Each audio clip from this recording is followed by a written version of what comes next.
Olá, eu sei que vocês provavelmente não têm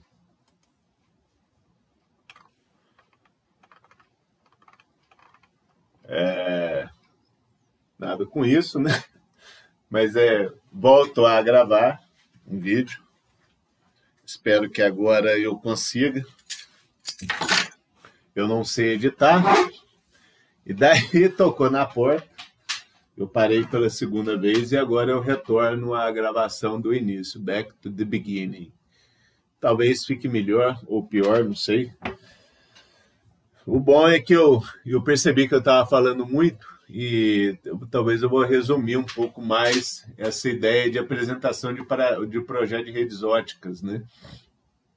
Aqui está falando continuação, é que num passado aí eu tinha um conjunto de slides que falava mais dos equipamentos e tudo. Aqui eu basicamente vou pôr um fator, uma característica de uma rede GPON, né? Fatores característicos, atenuação, transmissão, e nós, da disciplina, né? Vocês, em termos de projeto, trabalho avaliativo, né?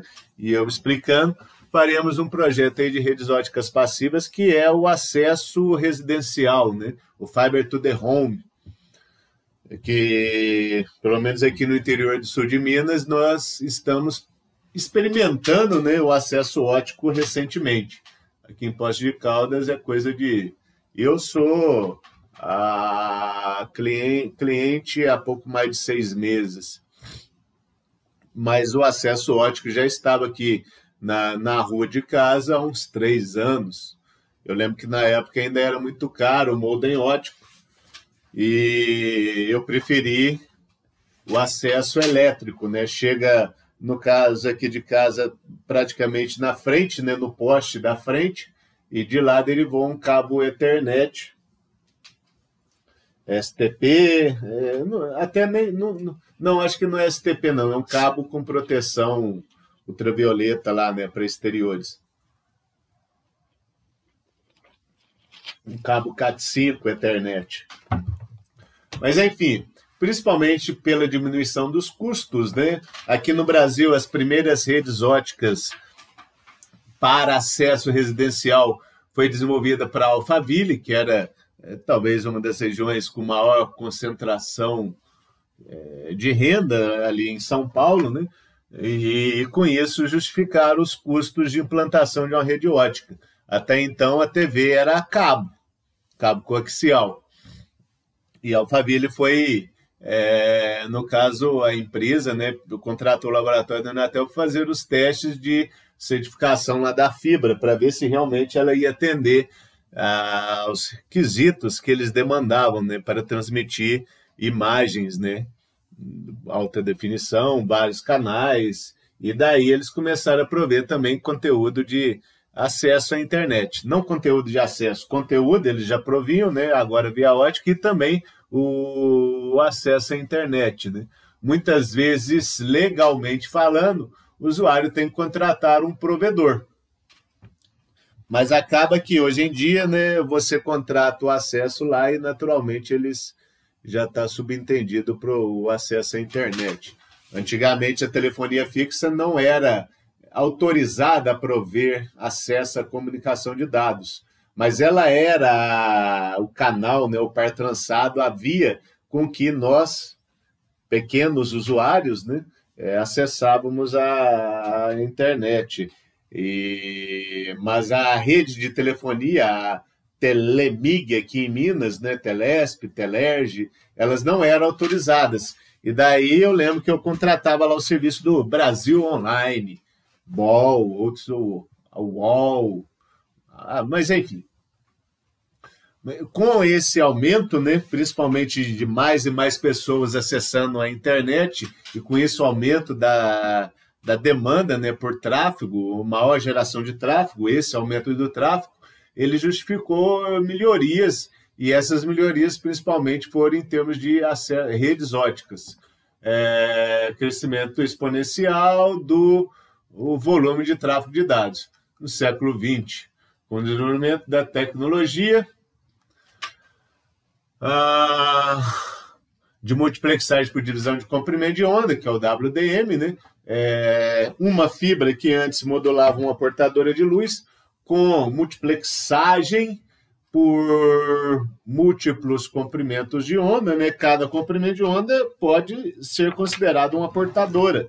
Por exemplo, a 10 gigabits por segundo, hoje o estado da arte chega a 40, né? Se fala o 40 gigabit Ethernet. O modems SDH chegava a 40 gigas, 35 gigabits, né? Mas, enfim, isso é devido à eletrônica, à oscilação do clock para... como é que é mesmo? Polarizar diretamente o diodo, a junção PN, melhor dizendo, né? Que vai emitir a luz lá, seja no LED, mais apropriadamente, no caso, né, os lasers, devido ao barateamento dos custos dos equipamentos. Mas, enfim, voltando à ideia, em cima, sobreposta a infraestrutura de cabeamento de fibras óticas, era possível, né? Eu lembro lá por volta do ano de 2000, 2000 e pouco, numa apresentação de um fabricante aqui no Brasil, eles falavam de 128 comprimentos de ondas por fibra. Lógico, isso aí, 2000, está sendo o foco de backbone, né? Com certeza, esses multiplexadores são empregados por exemplo, enlace entre Fortaleza e Miami, sei lá, Paris, Nova York, os enlaces de grande porte, né, justificam o emprego de equipamentos sensíveis, como é que é a palavra mesmo?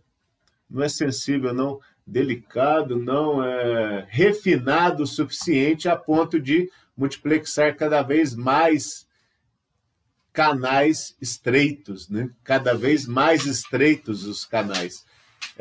No caso das redes óticas passivas, que é o foco aqui da aula, né, do projeto, eu lembro que um aluno que trabalhou em Belo Horizonte no cabeamento, isso aí lá do curso técnico, né, mas ele mencionou que trabalhou com isso em Belo Horizonte, e lá eles usavam até 64 comprimentos de onda. Aqui em Poços, um camarada que na época que estava instalando, eu conversei com ele, ele me falou que estava sendo usado 32, 1 para 32, o splitter, né?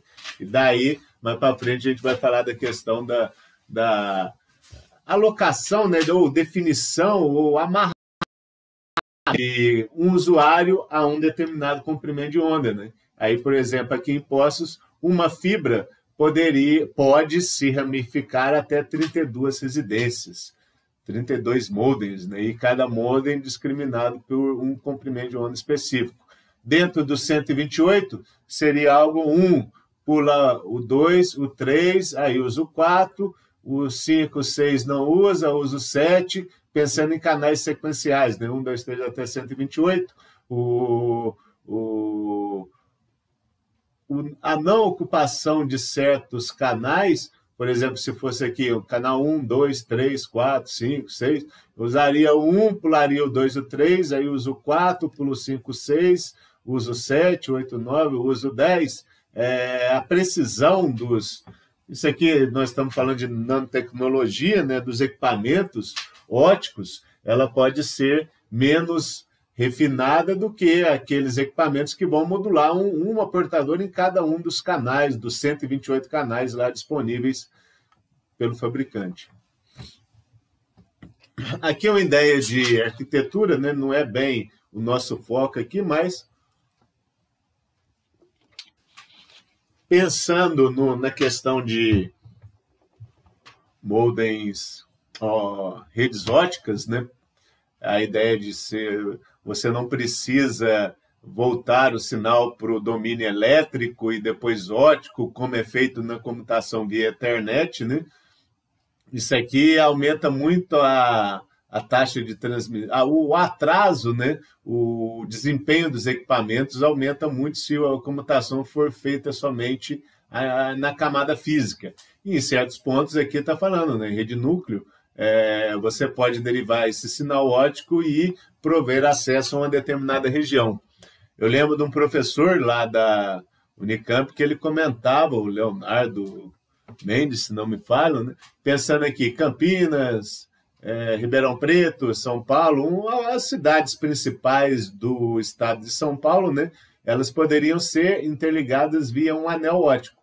Depois, São Paulo está interconectada a Minas Gerais, Rio de Janeiro, outros estados, criando um backbone nacional. E esse backbone nacional seria interligado a um backbone internacional. Por exemplo, Rio de Janeiro, Luanda, Rio de Janeiro, não sei se tem para Paris, né? Enfim, é criado um anel óptico internacional e nesse anel óptico internacional se chega, alcança determinados países, né? Por exemplo, lá no Oriente, na Europa, na Rússia, enfim. E com isso, né, por exemplo, a partir de um acesso aqui, está mostrando um acesso a DSL elétrico, a rede de telefonia fixa provendo o caminho para o assinante, né? O Ethernet, talvez em termos de distância aqui, poderia ser até 4 quilômetros. O Ethernet teria aqui um alcance talvez de 100 metros, né? Bem limitado em relação à rede de telefonia fixa. Isso aqui foi uma possibilidade muito utilizada, né? E a partir do DSLAM, que é o concentrador desses assinantes DSL, que deriva o sinal que vem da linha de assinante dedicada a acesso de dados e joga no anel óptico. Então, ele chegou, por exemplo, nesse ponto aqui, uma cidade, nessa cidade ele já alcança, através de um salto, um backbone nacional, backbone internacional, e aí, em torno de 1, 2, 3, 4, 5 saltos, é possível de um ponto, né, se alcançar qualquer lugar do mundo, né, se fosse estruturada assim uma ideia de uma rede não, várias redes em anéis interconectadas entre si. Lembrando que isso aqui é uma rede ótica, então, falando de modelo OSI, né, de camada física, toda a comutação aqui está sendo feita no domínio da luz. Ele não foi, o sinal da luz não foi traduzido em sinal elétrico, interpretado o protocolo, subiu na pilha de... enfim, os atrasos, né, diminuem consideravelmente numa rede com essa estrutura ótica. Isso que eu falei lá por volta de 2000, hoje já existe isso, né? Comutação somente na camada física, lá no domínio óptico, né?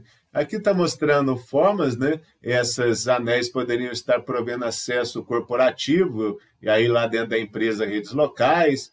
Aqui também, acesso corporativo, de certa maneira, redes locais aqui interno, ou redes industriais, talvez, né?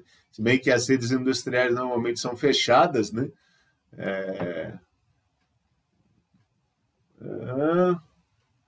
Caramba, acho que ali tem não quer sair, né?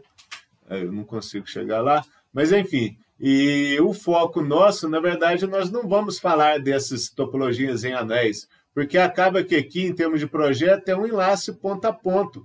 Aqui é outro enlace ponto a ponto. Aqui é outro enlace ponto a ponto. O nosso foco vai ser aqui, né? No acesso via redes ópticas. A ideia de Passive Optical Network, né, é que entre a central e o assinante não há emprego de sinais elétricos. Então, basicamente, o provedor de internet, por exemplo, ele pura e simplesmente joga cabo nas ruas e não precisa arcar com custos de sites locais para abrigar equipamentos, ar-condicionado, enfim. A infraestrutura da rede é muito simples e, naturalmente, a operação, manutenção é bem mais simples do que esse tipo de rede aqui, né? No qual a telefonia, para alcançar assinantes a mais de 4 quilômetros, emprega concentradores, né? E aí, no caso da voz analógica, ela vai ser digitalizada e usar um enlace multiplexado aqui para a central. Antigamente, os tais né? Poderia ser FDP, mas aí é muito distante. Aqui mostrando várias aplicações, né? No qual a taxa mínima para funcionar determinados serviços videofone, enfim, não vou ficar lendo isso, vocês têm um material para se divertirem. Comparando algumas tecnologias, lá a fibra, a telefonia, né, DSL, cabo, Wi-Fi, WiMAX, no Brasil não surgiu, mas é um sistema que tem uma maior mobilidade do que o Wi-Fi. Na verdade, isso aqui derivou da TV digital e o Wi-Fi migrou para tecnologia, soluções que existiam aqui no WiMAX, né, o tal do OFDMA, escalonar, né, SOFDMA, e aqui está falando do 3G, que é DSSS, espalhamento espectral. Mas essas redes de telefonia móvel celular, elas migraram na 4ª geração para essas facilidades. E o que se fala de 5ª geração, de certa maneira, é a integração de todas essas tecnologias numa infraestrutura mais completa, ou talvez mais simples, né? Um único rádio provendo diferentes tipos de acesso aos terminais que a ele se conectam. Enquanto que esses sistemas sem fio, eles provêm alta mobilidade, no caso a telefonia, devido à sua infraestrutura já instalada, né, as questões de roaming, handoff, ao contrário de redes WiMAX, que visam redes metropolitanas. Então, ela tem menor mobilidade do que aqui as redes celulares. E o Wi-Fi, que todos sabemos, é limitado, talvez até poderia ter um alcance metropolitano com emprego de antenas externas, em propagação de ondas eletromagnéticas. Eu vou usar o Wi-Fi como exemplo, né? Mas em termos residenciais, consumidores comuns, né, eles seriam acesso local, com certa limitação de mobilidade. Enquanto que esses TV a cabo, telefonia fixa ou acesso à fibra ótica, basicamente não provê mobilidade. Em contrapartida, aqui ele está falando speed, talvez velocidade em termos de... A turma confunde muito, fala de velocidade quanto à taxa de transmissão, referindo à taxa de transmissão. Mas eu acredito que velocidade aqui está mais apropriado se relacionado ao tempo de latência, né, do acesso a determinado conteúdo. Essas redes aqui, elas tendem a usar cada vez mais backbone ótico, né? As redes móveis celulares, antigamente, era toda uma infraestrutura própria de alguns fabricantes, rádios, ponto a ponto, e hoje, pelo menos aqui no Brasil, há algum tempo, né, já se emprega, as operadoras se uniram, jogaram fibra ótica, fizeram um backbone para as operadoras e começaram a prover fibra ótica até próximo das estações radiobase, né? Até a estação radiobase com acesso à internet. E com isso, a latência, esse speed aqui, ele diminui, e aí a velocidade... não sei se eles entenderam, né? Não é que a velocidade aumenta, a velocidade de transmissão aumenta e com isso a latência diminui, né? Mas aqui, com certeza, esses sistemas têm uma latência muito menor do que de certa maneira, empregam essas tecnologias, né? Cabeada nos primórdios e fibra ótica nas últimas décadas aí para a concentração dos dados no backbone entre eles. Mas, enfim, aqui está mostrando que, basicamente, nunca se ganha os dois mundos, né? Não é possível ter mobilidade, baixa latência e altas taxas de dados. O 5G promete isso. Bom, a questão é que, provavelmente, para as aplicações de hoje, mas daqui a alguns anos as aplicações certamente estarão cada vez mais e mais pesadas, né? Enfim, isso aí é foco de outra disciplina. No caso de redes óticas passivas, né, acesso, inicialmente se imaginava assim, né, pôr uma fibra, na verdade, um cabo, né, com, por exemplo, aqui 6, 8 fibras, e daí ter uma fibra dedicada a cada residência.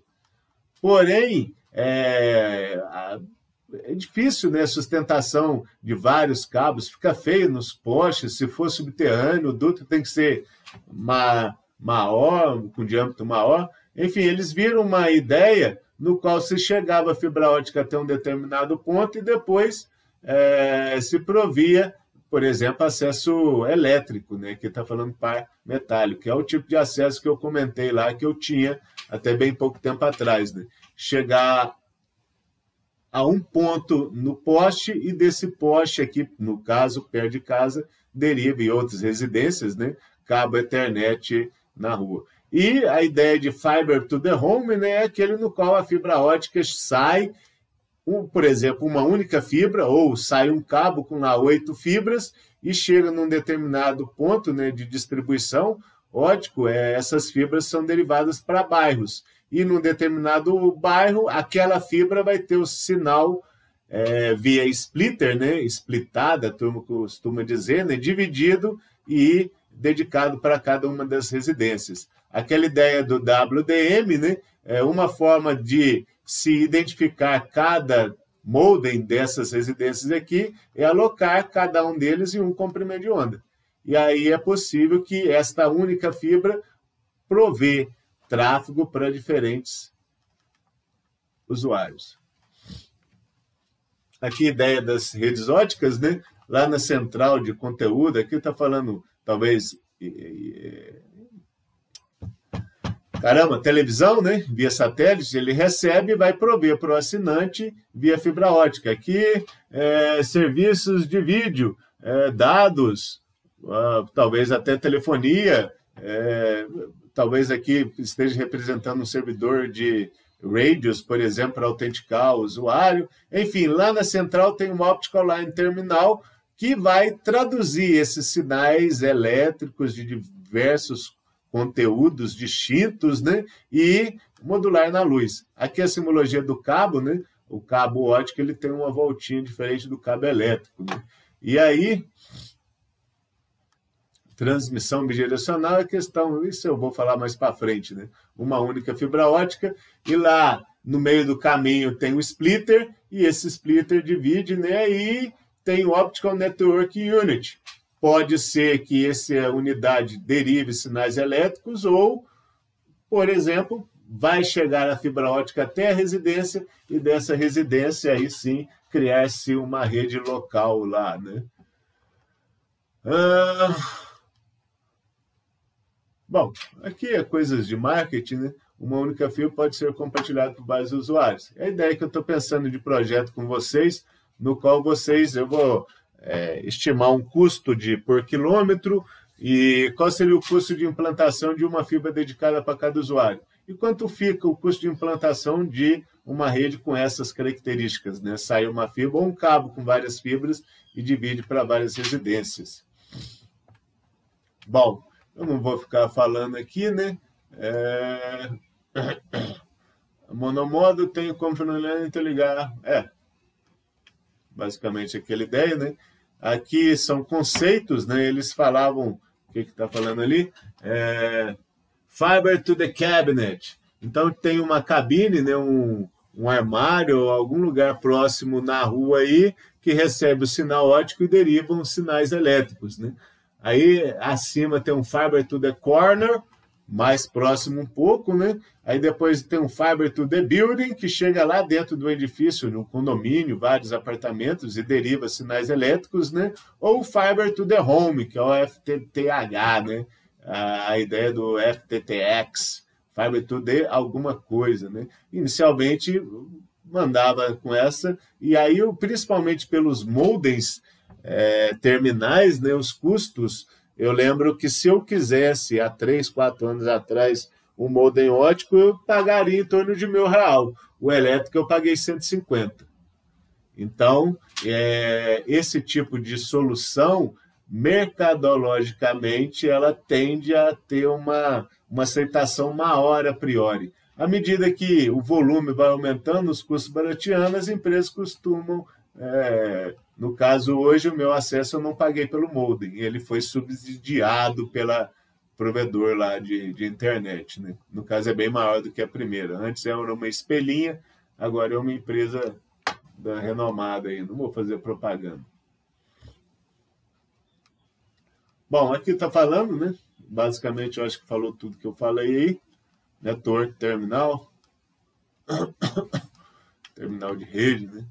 Bom, padronização PON, isso também não vou falar, basicamente fala todo um histórico aí do que foi acontecendo, e aí as definições de taxas, mas uma coisa relevante a ser mencionada aqui, né, é que, em termos de padronização, se definiu que o upstream, ou do terminal para a rede, usa aquela janela ali de 1.3 ou de 1.300 nanômetros. E para downstream, a transmissão da rede para os terminais, né, janela de 1.500 nanômetros.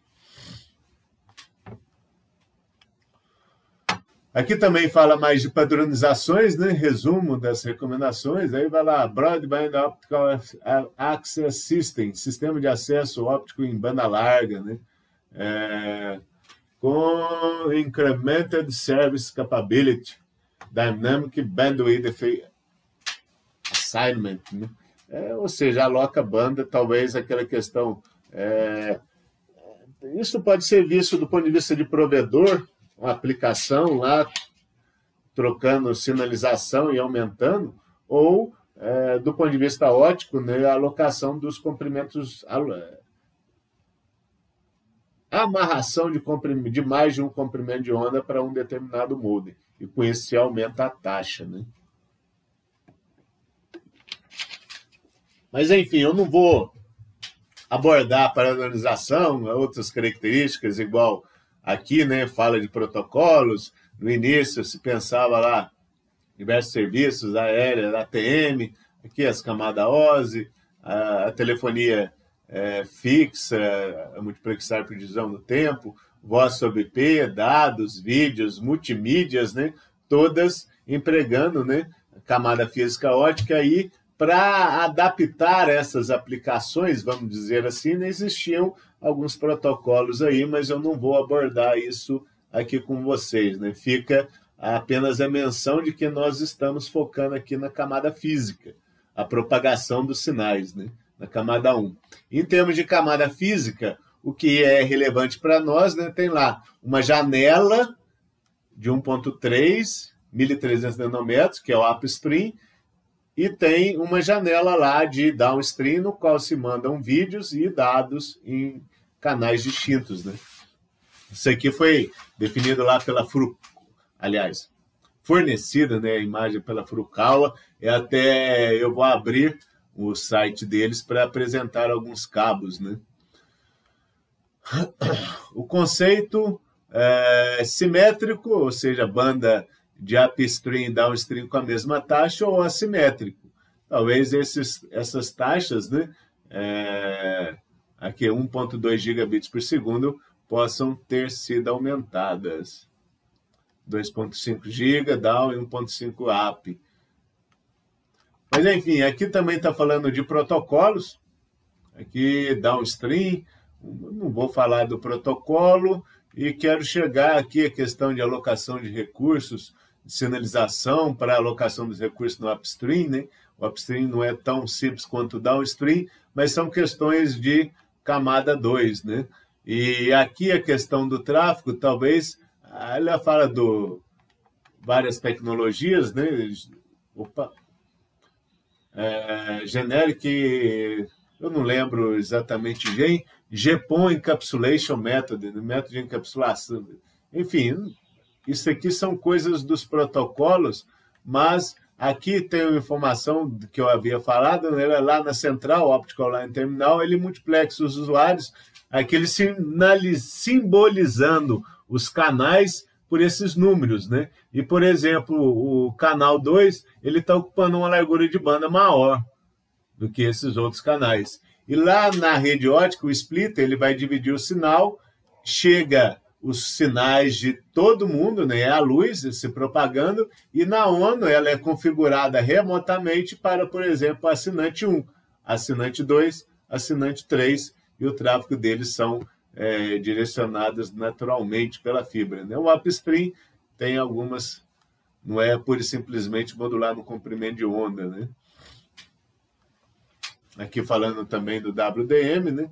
Tem lá a informação, a ideia do laser, né, do diodo emissor de luz, emitindo em comprimentos de ondas distintos, um multiplexador manda os sinais, lá no assinante, né, ele vai ter lá todos os comprimentos de onda, mas o seu receptor ele é sintonizado numa única frequência, ou num único, no caso, né, é mais elegante dizer, né, comprimento de onda, que de certa maneira tem uma frequência associada.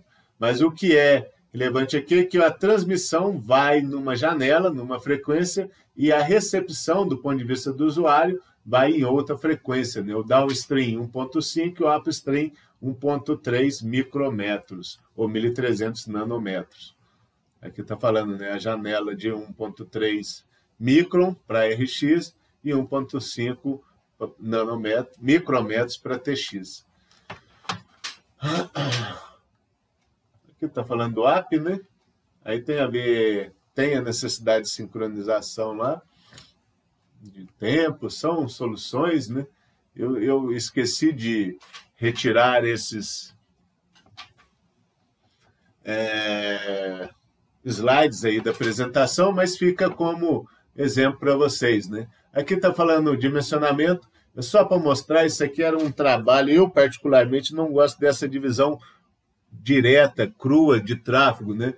Eu tenho 1 gigabits para o LT, fracionamento 1:4 para os divisores, ou seja, a fibra vai dividir para 4 terminais, então aí para cada terminal óptico serão 24 pontos, né? Enfim, a largura de banda garantida na saída de cada divisor é 250. Ele basicamente, o divisor óptico 1:4, pegou essa taxa e dividiu por 4, né? 255 MB. E aí cada um desses 250 megas, né, vão ser divididos em 24 terminais, aí disponibilizam uma forma, né, de alocação de tráfego garantida, né, 10 megabits para cada um. Eu vejo mais a comutação de pacotes, né, a demanda variável, talvez deixar um negócio melhor esforço tenha um desempenho melhor. Mas, enfim, isso aqui é uma forma de se gerenciar o tráfego na rede. Por isso, simplesmente fazer divisão de valores. E aqui o projeto em termos de potência, de uma situação, isso aqui eu acho que era uma universidade aí no Brasil, trabalho de conclusão de curso do aluno, parece que participou, né? Ele colocou os custos dos equipamentos, como foi feito, esses seriam 4... como é que fala? Departamentos lá na universidade, e dentro de cada departamento ele precisava dividir em 24 pontos distintos, né? E aí em cada ponto distinto ele provia lá um roteador Ethernet. Mas enfim, do ponto de vista óptico, de potência, que é o objetivo da disciplina, né? Propagação, foi dado o coeficiente de propagação da onda. Não, aqui são os parâmetros necessários, né? Atenuação máxima, isso aqui é uma forma, né, de se fazer o projeto, ele tabelou e calculou, no caso, por fusão, quando há necessidade de emenda na fibras, né, nos conectores, as atenuações, da potência de saída da transmissão, e a sensibilidade do receptor. Enfim, tabelou, né, a tipo de fibra, ele usou monomodo, a coeficiente de atenuação para o comprimento de 1.300 nanômetros para 1.500 nanômetros. Tem 2 atenuações, né? Em termos de projeto, é sempre interessante ver o pior caso. Então, apesar da fibra em 1.500 ter uma atenuação de 0,3 dB por quilômetro, em termos de projeto, é interessante fazer o cálculo para 0,5. Porque se houver a garantia de nível de sinal suficiente acima da sensibilidade com essa atenuação, naturalmente vai haver com essa atenuação, né? Agora, se eu fizer um projeto lá no limite da sensibilidade para 0,3 dB nessa janela, o tráfego de upstream, provavelmente em alguns pontos teriam problemas. Mas, enfim, o projeto tem que ser focado na maior atenuação.